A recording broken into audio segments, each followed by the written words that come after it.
ಕೀರ್ತನೆಗಳು 109ನೇ ಅಧ್ಯಾಯ 28ನೇ ವಚನದಲ್ಲಿ ವಾಕ್ಯವು ಈ ರೀತಿಯಾಗಿ ಬರೆಯಲ್ಪಟ್ಟಿದೆ.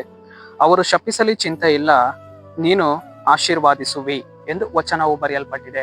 ಅಂದರೆ ಪ್ರೀತಿಯುಳ್ಳ ದೇವ ಜನರೇ, ಕರ್ತನ ಆತ್ಮನು ಈ ಮುಂಜಾನೆ ವೇಳೆಯಲ್ಲಿ ಆತನು ನಮ್ಮೊಟ್ಟಿಗೆ ಈ ರೀತಿಯಾಗಿ ಮಾತನಾಡುವವರಾಗಿದ್ದಾರೆ.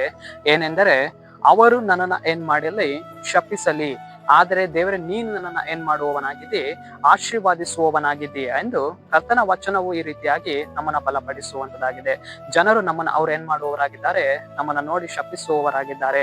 ಇವರು ಹಾಳಾಗಿ ಹೋಗಲಿ, ಇವರು ಹಾಗಾಗಲಿ ಹೀಗಾಗಲಿ ಎಂದು ಅವರು ನಮ್ಮನ್ನ ನೋಡಿ ಶಪಿಸುವವರಾಗಿದ್ದಾರೆ. ಆದರೆ ಕರ್ತನು ನಮ್ಮನ್ನ ನೋಡಿ ಏನ್ ಮಾಡುವವನಾಗಿದ್ದಾನೆ ಅಂದ್ರೆ ಆಶೀರ್ವಾದಿಸುವವನಾಗಿದ್ದಾನೆ. ಪ್ರೀತಿಯುಳ್ಳ ದೇವ ಜನರೇ, ದೇವರು ಅಬ್ರಹಾಮನನ್ನ ದೇವರು ಏನ್ ಮಾಡ್ತಾರೆ, ಆಶೀರ್ವಾದಿಸುವವರಾಗಿದ್ದಾರೆ.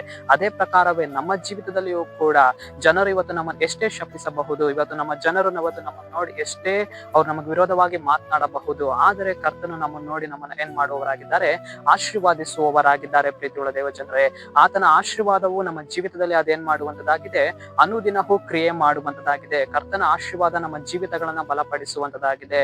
ಕರ್ತನ ಆಶೀರ್ವಾದ ಅನುದಿನವೂ ನಮ್ಮನ್ನ ನಡೆಸಿಕೊಂಡು ಹೋಗುವಂತದಾಗಿದೆ.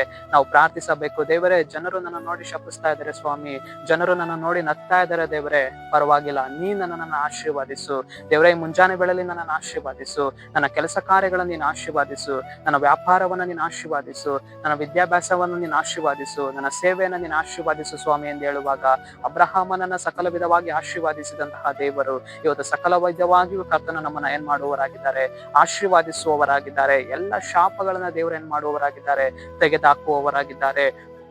ನಮ್ಮ ಮೇಲೆ ಬಂದಿರುವಂತಹ ಶಾಪಗಳು, ನಮ್ಮ ಕುಟುಂಬದ ಮೇಲೆ ಬಂದಿರುವಂತಹ ಶಾಪಗಳು ಎಲ್ಲವನ್ನು ಕರ್ತನ ಏನ್ ಮಾಡುವವನಾಗಿದ್ದಾನಂದ್ರೆ ನೀಗಿಸಿ ನಮ್ಮನ್ನು ಆಶೀರ್ವಾದಿಸುವವರು ಆತನಾಗಿದ್ದಾರೆ. ಸರಿ, ನಾವು ಪ್ರಾರ್ಥಿಸಿಕೊಳ್ಳೋಣ. ಅಪ್ಪ ಕರ್ತನೆ, ನಿನಗೆ ಸ್ತೋತ್ರ ಸ್ವಾಮಿ. ಈ ಮುಂಜಾನೆ ವೇಳೆಯಲ್ಲಿ ದೇವರೇ ಈ ವಾಕ್ಯ ಭಾಗ ಸಂದೇಶವನ್ನು ನೋಡ್ತಾ ಇರುವ ಜನಗಳನ್ನು ಸಂಧಿಸ್ರಿ. ಕರ್ತನೆ, ನಿನ್ನ ಜನರ ಜೀವಿತದಲ್ಲಿ ಸ್ವಾಮಿ ನಿನ್ ಕ್ರಿಯೆಯನ್ನ ಮಾಡಿ ನಿನ್ನ ಆಶೀರ್ವಾದಗಳನ್ನು ನೀವು ನೆರವೇರಿಸುವುದಕ್ಕಾಗಿ ಸ್ತೋತ್ರ. ನಜರೇತಿನ ಯೇಸುವಿನ ನಾಮದಲ್ಲಿ ತಂದೆಯಾದ ದೇವರೇ, ಆಮೆನ್, ಆಮೆನ್.